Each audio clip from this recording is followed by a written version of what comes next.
My favorite flower, I'd have to say, I have two. It's in spring, it's our ranunculus. It looks like a rose. It has no scent, but they last really long in the vase. And then now in the summer, it's our zinnias. There's so many, it's like so many different colors. They last long in the vase and they're just so pretty. We actually started with planting 300 berry plants. Planted the plants, bare root, got all the soil ready, but we didn't have pollinators. So if you're looking at a plant, a berry flower versus a zinnia or a cosmo or a rose, a bee is going to be attracted to the larger flower. So we've always interplanted with flowers. So you'll see next to our tomatoes are marigolds, next to the squash is zinnias, and all. So it's really interplanting flowers to bring in those pollinators. So flowers are necessary to grow vegetables. We sell pre-made bouquets and we also do you-pick. So we teach you how to pick the flowers, we lend you some shears,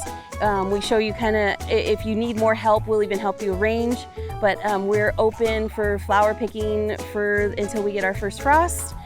We have a little farm store where we sell raw honey, locally made jams, all local items, different stuff from our community.